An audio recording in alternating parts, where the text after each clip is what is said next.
नमस्कार, अस्सलाम वालेकुम, शास्त्रीकाल।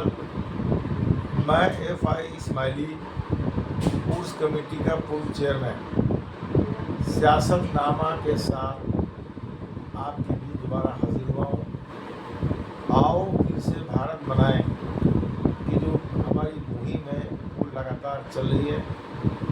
आज आपकी मुलाकात एक बड़े और नए शख्सियत से मैं कराने वाला हूँ। सऊदी अरब में क्या कुछ होता है। सऊदी अरब में एक संगठन चलता है जिसको आम आदमी welfare association of Saudi Arabia कहते हैं।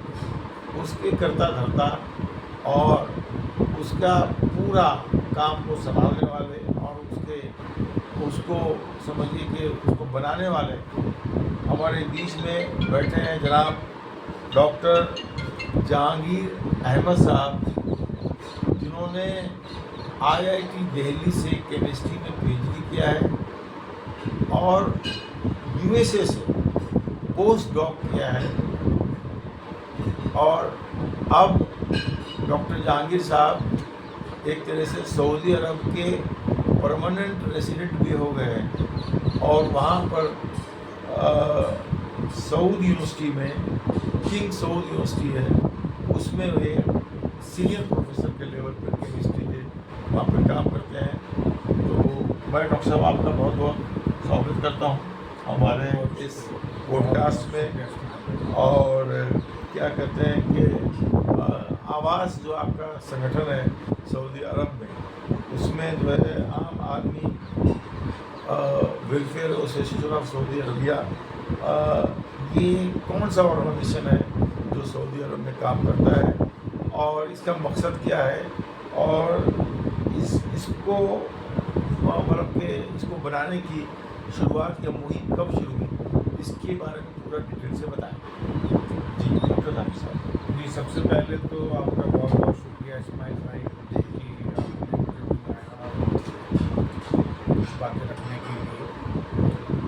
जैसे कि आपका सवाल था कि आवास बेसिकली है क्या और आवास क्या करता है।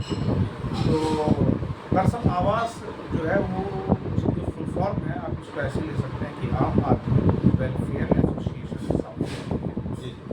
वहाँ पे हम लोग जो इंडियंस हैं और जो बिल्कुल अपने आप को यहाँ भी और वहाँ भी आम आदमी से ही मानते हैं और आम आदमी के तरह सोचते हैं, आम आदमी के लिए काम करते हैं, तो उसी बेसिस पे हमने सोचा कि चलिए कुछ किया जाए। दरअसल हर एक हिंदुस्तानी का एक सपना रहा है और वो आगे भी है कि हमारा जो मुल्क है हिंदुस्तान वो कैसे एक करप्शन फ्री कंट्री बने। तो दरअसल ये एक मुहिम हिंदुस्तान में चली, एंटी करप्शन एक मूवमेंट स्टार्ट हुआ। हम लोगों को लगा कि कुछ नया अब हमारे सामने आ रहा है। हमारा कोई पॉलिटिकल बैकग्राउंड तो ना तो था ना है ऐसा कुछ, लेकिन ये है कि उस टाइम पे हमको लगा कि हाँ हिंदुस्तान में कुछ अब चेंज होगा।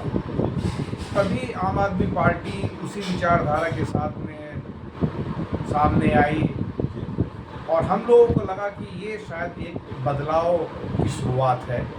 तो उसी की ही जो है ना विचारधारा और उसी सोच के तहत हम लोगों ने ये एक संगठन स्टार्ट किया, आम आदमी वेलफेयर एसोसिएशन, है ना, जो हम हिंदुस्तानी हैं सऊदी अरब में, ठीक है। और इसका जो मेन मकसद था वो यही था कि हम किसी तरीके से अपने हिंदुस्तानी भाइयों की मदद कर सकें। मदद बहुत सारे तरीके से होती है। आदमी मान लीजिए कोई बीमार है या कोई परेशान है तो उसकी परेशानी का हल तलाश करना, या मान लीजिए कोई आदमी सऊदी अरब में कहीं पे फंसा हुआ है तो इस तरीके से, है ना, क्योंकि देखिए पांचों उंगलियां बराबर नहीं होती है। सऊदी अरब में करीब 27 लाख के आसपास हिंदुस्तानी है। तो कुछ ऐसे भी होते हैं बेचारे जो किसी वजह से जो है वो घर नहीं आ पाते, तो उसमें फिर हम लोग जो है ना एम्बेसी के साथ में मिल के उनकी सारी डिटेल देते हैं एम्बेसी को, और एम्बेसी जो है ना सऊदी गवर्नमेंट के साथ में मिल के फिर उनको जो है वो हिंदुस्तान पहुंचाती है। तो कुल मिला के ये कि आप वहाँ पर सऊदी अरब जो है, जो हिंदुस्तानी वहाँ पर काम करते हैं, उनकी जो कोई सामाजिक समस्या होती है, कोई मर जाता है, दुख के साथ हो जाता है, तो उनकी आप लोग मदद करते हैं, उनकी को एम्बुलेंस प्रोवाइड कराते हैं। अगर वहाँ से बॉडी आनी है तो उसमें आपको बिल्कुल बिल्कुल। जैसे ही मान लीजिए कोई भी हिंदुस्तानी जिसकी डेथ होती है सऊदी अरब के अंदर, जी तो उसका एक प्रोसेस है कि अगर हमको डेड बॉडी हिंदुस्तान वापस लानी है तो वो एक अलग प्रोसेस है। उसमें जो फैमिली हिंदुस्तान में होती है जी उनसे हमको परमिशन लेनी होती है, और इसमें जो है जो हमारी इंडियन एम्बेसी है ना, वो की रोल प्ले करती है सऊदी गवर्नमेंट के साथ में, जी और वो डेड बॉडी जो है ना यहाँ पे हिंदुस्तान में आ जाती है। लेकिन जो लोग यहाँ सऊदी अरब में जिनकी डेथ हुई है और जो हिंदुस्तान में बॉडी नहीं आ सकती, या वो कहते हैं कि भाई वहीं पे इनको इनकी तदफीन कर दीजिए, तो फिर वहाँ पे जो है एक प्रोसेस है, एक पेपर वर्क होता है, जी तो जिसको हम लोग जो है ना इंडियन एम्बेसी के साथ में मिलकर बहुत आसानी के साथ में, और फिर वो तदफीन जो है ना सऊदी अरब में आसानी से हो जाती है। तो इसमें हम कोशिश करते हैं ज़्यादा से ज़्यादा लोगों की मदद करने में। बहुत बढ़िया।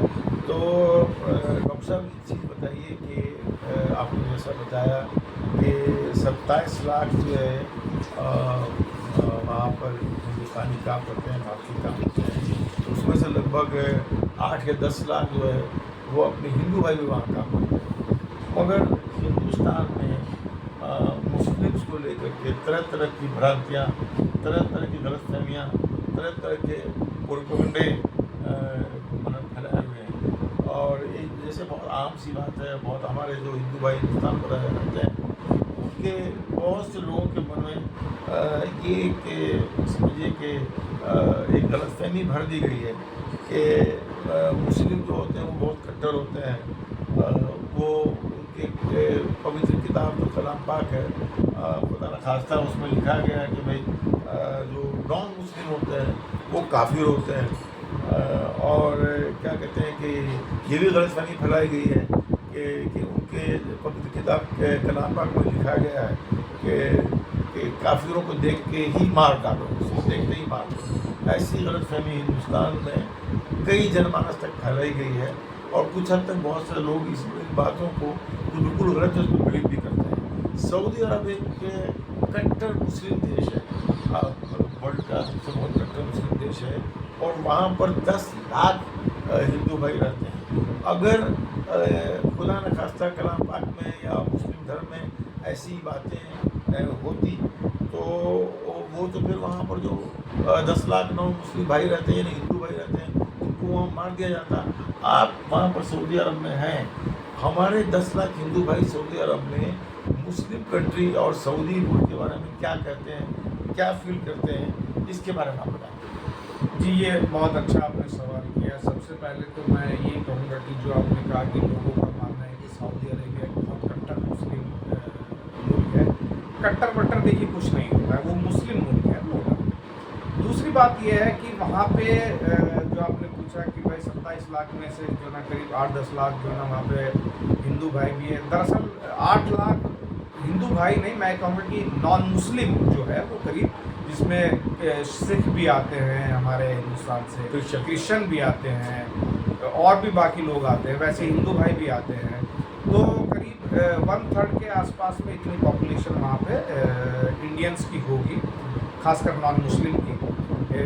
27 लाख में से आप मान सकते हैं कि 8-9 लाख के आसपास हो, ऐसा मेरा मानना है। वो कम बत्ती भी हो सकती है, लेकिन मैं जानता हूँ कि काफ़ी लोग वहाँ पे हैं और बहुत अच्छी अच्छी पोजीशंस पे हैं। जो नॉन मुस्लिम्स हैं वो बहुत खुश है वहाँ पे, सऊदी गवर्नमेंट से बहुत खुश है। सऊदी गवर्नमेंट जो है वो सारी फैसिलिटीज़ जो बाकियों को प्रोवाइड कराती है वो उनको भी प्रोवाइड कराती है। तो सऊदी गवर्नमेंट कोई किसी भी तरह का डिस्क्रिमिनेशन किसी के साथ में नहीं करती है। मुझे वहाँ पे करीब 10 साल हो गया है, और 10 साल में मैंने किसी भी तरह का कोई डिस्क्रिमिनेशन नहीं देखा है कि मुझे ज़्यादा एडवांटेज मिला हो और किसी नॉन मुस्लिम भाई को कम मिला हो, ऐसा बिल्कुल नहीं है। और वहाँ पे नॉन मुस्लिम और मुस्लिम भाई सब लोग मिलकर बहुत प्यार मोहब्बत के साथ में रहते हैं आपस में। हमारी यूनिवर्सिटी में बहुत नॉन मुस्लिम है, हम लोग आपस में मिलते हैं। इवन मैं आपको बताऊं कि रमज़ान में जब हमारे यहाँ इफ्तार होता है तो हमारे मुस्लिम भाइयों के साथ साथ नॉन मुस्लिम भाई भी उसमें पार्टिसिपेट करते हैं और वो आते हैं। ऐसा ऐसा बिल्कुल नहीं है। दूसरी बात, आपने एक और बात कही कि जैसे कि काफिर, आपने एक शब्द यूज़ किया है कि लोग कहते हैं कि भाई ऐसी धारणा है कि मुसलमानों में कि काफिर जो सामने आए उसको मार डालिए। ये बिल्कुल गलत है। ऐसा कहीं मेंशन नहीं है। ऐसी बातें फैलाई जाती है, ये प्रोपेगेंडा होता है। काफिर का जहाँ तक मुझे समझ में आता है, इसका जो मतलब है वो है कि जो इस्लाम को नहीं मानता है। जैसे कि हिंदू भाई हैं हमारे, है ना, हिंदू है, सिख है, क्रिश्चियन है, जूस है, तो जो लोग इस्लाम को नहीं मानते हैं उन सबको मिला के एक टर्म जो है ना यूज की जाती है। हाँ, काफिर, उसको काफिर कह दिया गया है कि काफिर का मतलब ये है कि इस्लाम को जो नहीं मानता है। लेकिन इसका ये बिल्कुल मतलब नहीं है कि जो इस्लाम को नहीं मानता है उसको मार दिया जाए। कुरान शरीफ में बिल्कुल साफ साफ कहा गया है कि कोई भी इंसान हो, किसी भी मजहब का हो, बेगुनाह है, आप उसको अगर मारोगे तो पूरी इंसानियत का कत्ल आप कर रहे हो। तो ये प्रोपेगेंडा है और इसको जो भी लोग फैला रहे हैं वो गलत कर रहे हैं, ऐसा कुछ नहीं। बहुत बढ़िया। मगर वहाँ पर एक जाकिर भाई, एक कि हमारे हिंदुस्तान में एक सवालात अक्सर मैं देखता हूँ कि सोशल मीडिया पर बहुत चलता है और लोगों के जहन में भी है और कई बार सोशल मीडिया पर लिख के भी आता है। और जो ट्रोल सेना है वो खासकर इस चीज़ को हाईलाइट करती है। वो ये कहती है कि भाई अपने हिंदू भाइयों का या क्रिश्चियन भाइयों का सऊदी अरब के शहर यानी मक्का में एंट्री क्यों नहीं है, जबकि मुस्लिम समाज के लोग मंदिर में जा सकते हैं, किसी और धार्मिक किसी गुरुद्वारा में जा सकते हैं, चर्च में भी जा सकते हैं। तो हिंदू भाई का या क्रिश्चियन भाई का या सिख भाई का मक्का में एंट्री क्यों बैन है, ये अपने आप में बहुत बड़ा सवाल उनके जहन में उठता है। तो ऐसा क्यों है? देखिए, आपने बड़ा अच्छा सवाल किया है इस्माइल भाई। मैं मक्का में नहीं रहता हूँ, मैं रियाद में रहता हूँ, लेकिन जब मैं मक्का जाऊँगा तो मेरे लिए एक चीज़ कंपल्सरी है। मक्का में एंट्री करने के लिए मुझे जो है वहाँ पे जाके उम्रा परफॉर्म करना। और मैं चूँकि इस्लाम को मानने वाला हूँ, मैं मुसलमान हूँ, तो मैं वो सारा प्रोसेस वहाँ पे फॉलो करूँगा। और वहाँ का ये सिस्टम है, आज से नहीं बहुत पहले से, कि आपको आप अगर मक्का आ रहे हैं तो आपको उम्रा परफॉर्म करना होगा। और जो नॉन मुस्लिम है, वो कोई भी हो, वो अगर मक्का जाएगा तो वो उम्रा परफॉर्म नहीं कर पाएगा। ये एक रीज़न है कि वहाँ पे एंट्री जो है वो नहीं दी जाती है, क्योंकि एंट्री की जो प्राइम रिक्वायरमेंट है वो यही है कि आपको उम्रा परफॉर्म करना होगा। और हाँ, मैं मक्का से बाहर रहता हूँ, तो अगर मुझे मक्का जाना है ना, तो मैं बिल्कुल जा सकता हूँ, लेकिन मुझे उम्रा वहाँ पे सबसे पहले परफॉर्म करना होगा। तो ये इसके पीछे एक कॉन्सेप्ट है। जी, मतलब आप ये कह रहे हैं कि वो शहर मक्का जो है जहाँ खाना काबा है जी, वहाँ पर उसमें क्या है, वो जगह बनाई ही गई है जी कि वहाँ पर उम्रा या हज किया जाए जी। तो इसीलिए वहाँ पर वही जा सकते हैं जो बाहर कंट्री के हैं, जो वहाँ पर उम्रा या हज करें। इसीलिए जो लोग चूँकि धार्मिक मामला है ये, तो चूँकि अपने हिंदू भाइयों का या क्रिश्चियन भाइयों का या सिख भाइयों का या किसी और मज़हब का भी ये उनको उम्रा से कोई उनके धार्मिक रिलेशनशिप नहीं है, इसीलिए उनको वहाँ पर जाने के लिए मना किया। हाँ, यही इसके पीछे एक रीज़न है जो मुझे लगता है। अब एक चीज़ मैं आपसे ये कहना चाहूँगा, क्या आपकी संस्था जो आवाज़ है वहाँ पे चूँकि बहुत सारी, जैसे मैंने बताया, गलतफहमियाँ हिंदुस्तान में फैली हुई हैं और बहुत बदगुमानियाँ फैली हुई हैं, तो जो लोग अपने हिंदू भाई वहाँ रह रहे हैं और वो प्योर मुस्लिम कंट्री और एक तरह से कट्टर कंट्री और चारों तरफ मुस्लिम आबादी के बीच में रह रहे हैं, तो क्या आपका संस्था ये आह्वान करेगा कि वो अपना वहाँ का जो है जो शेयर है, वो मतलब कि एक्सपीरियंस है जो कि वहाँ पर उनके साथ कैसे ट्रीटमेंट होता है, उनके साथ क्या चीज़ें हालात होती हैं, वो और जो गलतफहमियाँ हैं वो गलतफहमियों को दूर करने के लिए वो लोग वहाँ से सोशल मीडिया से आह्वान करें, बात करें, क्या ऐसा मुमकिन है? देखिए, बिल्कुल आपने बहुत अच्छी बात कही है। ये एक इंडिविजुअल रेस्पॉन्सिबिलिटी भी बनती है कि हम किसी भी प्रोपेगेंडा के खिलाफ जो है वो कुछ बोलें। देखिए, सऊदी अरब के अंदर चाहे हिंदू हो, मुसलमान हो, सिख हो, क्रिश्चियन हो, सब बहुत अच्छे से आपस में प्यार मोहब्बत से वहाँ पे रहते हैं। वहाँ की गवर्नमेंट वो सारी फैसिलिटीज़ है ना हम लोगों को वहाँ पे देती है, और सिर्फ हम ही लोगों को नहीं देती है, बाकी और कंट्रीज से जो लोग वहाँ पे है उन सबको देती है। तो करीब अगर मैं ये कहूँ कि भाई मुझे वहाँ पे 10 साल हो गए हैं, और अगर मैंने वहाँ पे सब कुछ अच्छा पाया है, तो बिल्कुल मुझे वो मैसेज जो है अपने यहाँ पे आके अपने लोगों के बीच में वो देना चाहिए, और लोगों को प्रमोट करना चाहिए कि आप जाइए, आप जाके देखिए, चेक कीजिए, तो आपको सही तरीके से पता चलेगा। वैसे ही जो हमारे वहाँ पे नॉन मुस्लिम भाई रहते हैं वो बहुत प्यार मोहब्बत से बहुत अच्छे से रहते हैं। हमारा आपस में मिलना जुलना होता है, खाना पीना भी होता है, और किसी तरह का कोई कम्युनल डिस्कशन नहीं होता है, कोई पॉलिटिकल डिस्कशन नहीं होता है। हम आपस में बहुत प्यार मोहब्बत से रहते हैं, और सऊदी गवर्नमेंट हमको वो सारी चीज़ें प्रोवाइड कराती है, फैसिलिटीज़ प्रोवाइड कराती है, मेडिकल हो, सेफ्टी हो, सिक्योरिटी हो। वहाँ पे हम इतने सेफ होते हैं कि हमें मालूम है कि कोई हमारा पर्स भी अगर चुरा के लेके जाएगा तो वो हमको 2 मिनट के बाद में वापस भी मिल जाएगा। तो वहाँ के रूल बहुत अच्छे हैं। तो जो भी हमारे नॉन मुस्लिम भाई है वो आते हैं, हिंदुस्तान में आते हैं, और वो ये चीज़ें लोगों को बताते हैं कि भाई सऊदी अरब जो है वो एक बहुत अच्छा मुल्क है ना, और उसमें ये इस तरह की चीज़ें नहीं है जिस तरह की चीज़ें जो है ना प्रोपेगेट की जाती है। तो लेकिन मैं ये कहूँगा कि अगर किसी को कोई किसी तरह की गलतफहमी होती है तो वो आइए। सऊदी अरब ने तो बहुत सारे वीज़ा आपको ओपन कर दिए, विजिट वीज़ा बहुत आसान कर दिया है, आप डायरेक्ट अप्लाई कर सकते हैं। स्पोर्ट्स उन्होंने बहुत ओपन किया है, तो आप जो है ना स्पोर्ट्स का जो है ना टिकट बुक करा के वहाँ पे अपना खुद का सेल्फ आप वीज़ा लेके आ सकते हैं। आइए, चेक कीजिए, देखिए, एंजॉय कीजिए। और मैं बिल्कुल ये कह सकता हूँ इस्माइल भाई जो वहाँ पे आएगा वो तारीफ़ करके जाएगा सऊदी अरब। जी जी जी। तो मतलब ये है कि मतलब पूरी फैसिलिटी वहाँ पर मिलती है, और वहाँ पर कोई भेदभाव नहीं होता, धर्म के आधार पर भेदभाव नहीं होता। वहाँ पर वर्क की, क्वालिटी की और मेरिट की वैल्यू है, धर्म की कोई वैल्यू नहीं है। वहाँ पर कोई किसी से धर्म नहीं पूछता। बिल्कुल, धर्म का कोई मतलब नहीं है, बिल्कुल। और मैं आपसे एक चीज़ और पूछूंगा जानी भाई कि वहाँ पे मतलब कानून लोग कहते हैं बड़ा सख्त है सऊदी अरब का, चोरी करो तो हाथ काट देते हैं, कोई और भी कोई ऐसी सज़ा हो क्या मतलब वो है फिक्स की हुई है। तो हमारे और हिंदुस्तान में भी कानून का राज है, और अच्छा कानून है यहाँ पर भी, ऐसा नहीं है। बट यहाँ अक्सर देखा जाता है कि जो इन्फ्लुएंशियल लोग हैं, जो पैसे वाले लोग हैं, तो हिंदुस्तान में कानून गरीबों के लिए बहुत महंगा है। गरीब को इंसाफ जो है वो बहुत जल्दी मिलता नहीं है, बहुत मुश्किल से मिलता है, और जो अमीर हैं वो कुछ भी कांड कर देते हैं तो उनको बहुत आसानी से बहुत सारी फैसिलिटी भी मुहैया हो जाती है। मुझे सऊदी अरब का एग्जाम्पल दिए, तो सऊदी अरब के बारे में ये ऐसा कहा जाता है कि भाई वहाँ पर जो है कोई कानून की नज़र में सारे बराबर हैं। तो प्रैक्टिकल लेवल में आप कोई जो एग्जाम्पल दीजिए, या एक कोई एग्जाम्पल मतलब किससे बताइए जी जी कि क्या हुआ था, और उसमें गवर्नमेंट ने वहाँ पर कैसे ले लिया। देखिए, बिल्कुल सही बात है। सऊदी अरब का लॉ है, जो कानून है गवर्नमेंट का, तो नो डाउट वो थोड़ा टफ है, लेकिन अच्छी बात यह है कि वो सबके लिए है। वो चाहे सऊदी हो, नॉन सऊदी हो, अगर आप चोरी कर रहे हैं तो भी आपको सज़ा मिलेगी, लेकिन वहाँ पे भी पूरा एक प्रोसेस जो है वो फॉलो होता है, नो डाउट। ठीक है, अगर आपने किसी के साथ में कोई फ्रॉड किया है तो भी एक पूरा प्रोसेस होगा, गवर्नमेंट जो जुडिशरी सिस्टम है यहाँ पे, और फिर जो गिल्टी होगा उसको वो पनिशमेंट मिलेगा, चाहे वो कोई भी।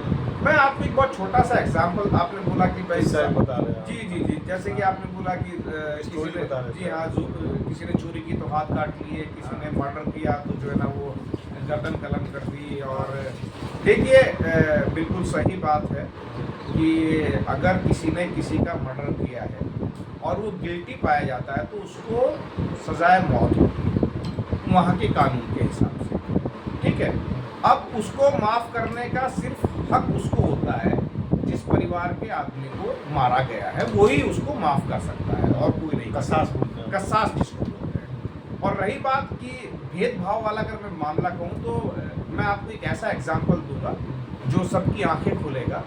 सऊदी अरब में एक किंग रहे हैं, उनका नाम किंग फैसल था, और बहुत अच्छे वो बादशाह थे, बहुत शानदार बादशाह थे, और उनका मर्डर हुआ था। और उनका मर्डर जो है जिन्होंने किया था वो भी शाही परिवार से ही बिलोंग करते थे। बाकायदा उनको सज़ा हुई थी, केस चला था, बाकायदा उनको सज़ा हुई थी, और वो सज़ा बिल्कुल सऊदी के कानून के मुताबिक हुई थी।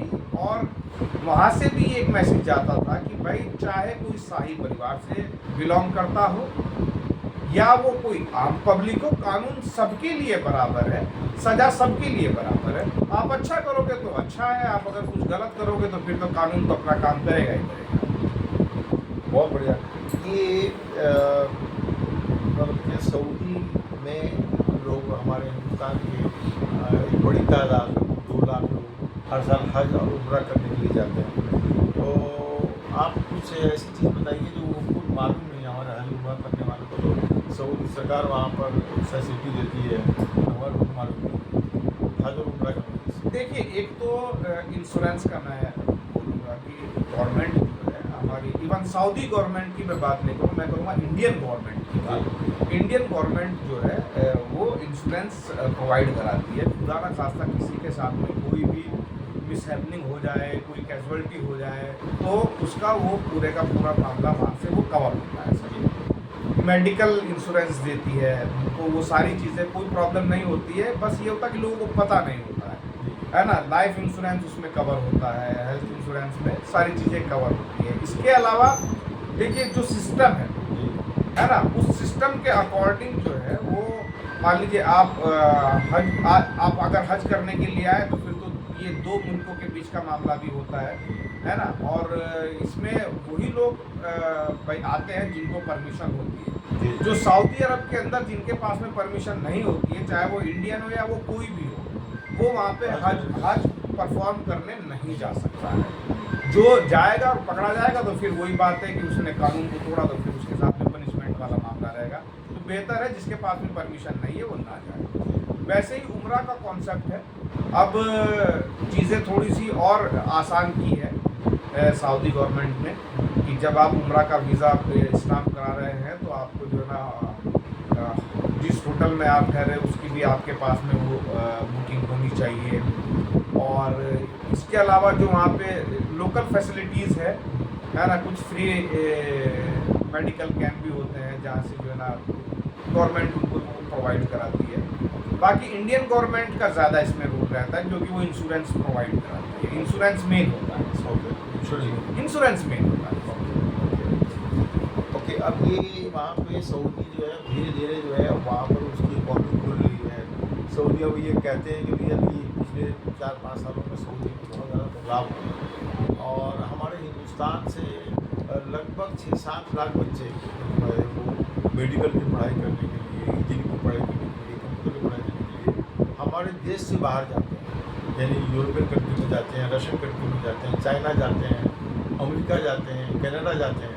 तो सऊदी अरब में चूँकि वहाँ प्रोफेसर हैं, किंग सऊदी यूनिवर्सिटी में आप पढ़ाते हैं, तो सऊदी में एजुकेशन को लेकर के क्या फैसिलिटीज़ है, क्या सिस्टम है, क्या हमारे बच्चे सऊदी में क्या मतलब कि मेडिकल पढ़ने जा सकते हैं या और कोई डिग्री हासिल करने जा सकते हैं, और उसकी क्या मान्यता है? बिल्कुल सही आपने सवाल किया है। एजुकेशन बहुत एक इम्पोर्टेंट मुद्दा है हमारे मुल्क में, हिंदुस्तान में। मैं कहूँगा सिर्फ हिंदुस्तान में नहीं, पूरी दुनिया में ऐसा है। ये एक बहुत इम्पोर्टेंट मुद्दा है और इसमें डिस्कशन होना चाहिए। देखिए, सऊदी अरब के अंदर जो है वो पिछले 10 साल में मैंने एजुकेशन में बहुत बदलाव देखे। मैंने देखा है कि बहुत यूनिवर्सिटीज़ खुली है, बहुत कॉलेजेस खुले हैं, स्कूल्स खुले हैं। अब चूँकि जो बात आपने की कि हमारे हिंदुस्तान से बच्चे जाते हैं पढ़ाई करने के लिए, यूएस जाते हैं, यूरोप जाते हैं, कनाडा जाते हैं, हर साल है ना। और जो है ना कुछ अफ्रीकन कंट्रीज़ में भी जाते हैं, रशिया भी जाते हैं, उधर भी जाते हैं, है ना। और गल्फ़ में जो है कि भाई सऊदी अरब में क्या है। अब चूँकि दोनों गवर्नमेंट ने, इंडियन गवर्नमेंट और जो सऊदी अरब की जो गवर्नमेंट है, दोनों ने म्यूचुअल अब इन्होंने स्टार्ट किया है एजुकेशन को लेके कि ये बच्चों को फेलोशिप देंगे और एडमिशन के प्रोसेस को थोड़ा आसान कर रहे हैं। और इस पे इंडियन एम्बेसी के साथ में मिलकर इंडियन गवर्नमेंट जो है सऊदी गवर्नमेंट के साथ में ये एक डिस्कशन चल रहा है और इस पे काम भी हो रहा है। और कुछ अभी एडमिशन प्रोसेस भी स्टार्ट किया है, कुछ फेलोशिप स्टार्ट की है। और मैंने ये भी सुना है कि आईआईटी का कोई एक कैंपस जो है बहुत जल्दी ये सऊदी अरब के अंदर आएगा, ताकि इंडियन जो है वो वहाँ पे इंडिया में आके आईआईटी में एडमिशन लेने से आइए एडमिशन ले। तो ये भी एक प्रोसेस चल रहा है। अब देखना ये है कि ये कितना कामयाब होता है और कितनी जल्दी होता है, लेकिन होगा तो ज़रूर। बट ये कि काम चल रहा है, इसमें बिल्कुल चल रहा है। बहुत बढ़िया, बहुत बढ़िया। अब ये लास्ट और आखिरी सवाल है आपसे कि मैं जो बहुत से विदेश में से जो लोग वापस आते हैं वो आकर के मुझे बताते हैं कि भाई उस फला कंट्री में बड़ी साफ़ सफाई है, बड़ा सिस्टम है, वहाँ लॉ एंड ऑर्डर बहुत अच्छा है।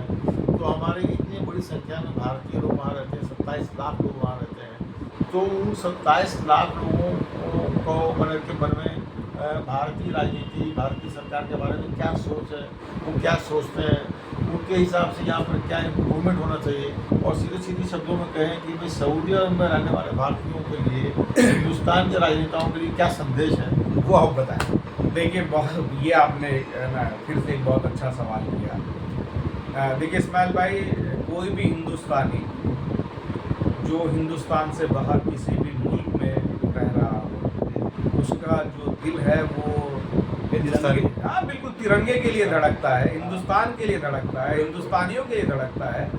और हर हिंदुस्तानी ये चाहता है कि एक वक्त के बाद में मैं अपने मुल्क वापस आऊँ। और जो आपने कहा कि वो हिंदुस्तानी चाहता क्या है, देखिए हर हिंदुस्तानी ये चाहता है कि जो हमारा मुल्क है वो एक करप्शन फ्री कंट्री बने। हमारे मुल्क के अंदर जो है जो एजुकेशन है वो हर एक बच्चे तक पहुँचे। कोई अमीर हो या गरीब हो, कोई एजुकेशन से वंचित ना रहे, सबका हक है उसमें। जो मेडिकल फैसिलिटीज़ है ना, वो सब तक पहुँचे। मेडिकल फैसिलिटीज़ के बिना किसी की मौत हो जाए, ये बड़ी शर्म की बात है। हर हिंदुस्तानी ये चाहता है कि बिना मेडिकल फैसिलिटी के, है ना, भाई कुछ नहीं हो पाएगा। और हर आदमी को वो मेडिकल फैसिलिटी मिले। देखिए मरना तो सभी को है एक ना एक दिन, है ना, हमें भी और आपको भी। लेकिन मेडिकल फैसिलिटी के अभाव में ना, बिल्कुल। तो एक ये बहुत अच्छा। दूसरा रोजगार वाला जो मामला है ना, आप देखो पूरी दुनिया में जो है हिंदुस्तानी है, तो रोजगार अगर और बेहतर हो हिंदुस्तान के अंदर, तो जाहिर सी बात है हर आदमी अपने घर पे ही रहना पसंद करेगा, एक रोटी की जगह आधा रोटी खाएगा। तो ये सब चीज़ें हैं। और सफाई तो खैर अपने आप में एक बहुत बड़ा मुद्दा है। हम अपने घर में रहते हैं, साफ सफाई करके रहते हैं, तो वैसे ही सड़कों पे भी हमारी जिम्मेदारी होती है, सरकार की जिम्मेदारी होती है, गवर्नमेंट की जिम्मेदारी होती है। तो कुछ हमारी इंडिविजुअल रेस्पॉन्सिबिलिटी भी होती है, और देखिए मेजर रेस्पॉन्सिबिलिटी तो गवर्नमेंट की होती है, क्योंकि उनको वो सारी स्कीम्स, सारी फैसिलिटीज़ आम पब्लिक को प्रोवाइड करानी होती है। तो ये बहुत मामूली से मैं बात कहूँगा कि यही मेन मुद्दे हैं, और यही मेन मुद्दे चलते आ रहे हैं ज़माने से, और आज भी वही है। ये थे जहांगीर भाई, डॉक्टर जहांगीर, जो सऊदी अरब के रियाद से हिंदुस्तान यानी भारत आए हुए हैं। और अब इन्होंने जो है आपको सऊदी अरब के बारे में बहुत सारी जानकारी, बहुत सी चीज़ें, बहुत सी व्यवस्थाएँ को बताया। ये हमारे इस पॉडकास्ट में डॉक्टर साहब आपका बहुत बहुत शुक्रिया, आप आए हमारे इस पॉडकास्ट में। आपने हमारे सामईन को जो इस प्रोग्राम को देखेंगे उनको आपने चीज़ें बताई, आपको बहुत बहुत शुक्रिया। ऐसे ही प्रोग्राम हम दोबारा जारी रखेंगे, एक अगले किसी एक बड़े शख्सियत के साथ आपको मुलाकात कराएंगे, और उनके बारे में जो है पूरी चीज़ें डिटेल, जो मुद्दे हैं, जो सवालात हैं, उसको वो आपको बताएंगे। तो अब इस पॉडकास्ट में आज के लिए बस इतना ही। इसको अगर आपको अच्छा लगे तो आप इस पर कमेंट ज़रूर दीजिएगा, और इसको सब्सक्राइब और शेयर ज़रूर कीजिएगा। बहुत बहुत शुक्रिया, धन्यवाद, अस्सलाम वालेकुम, सत श्री अकाल।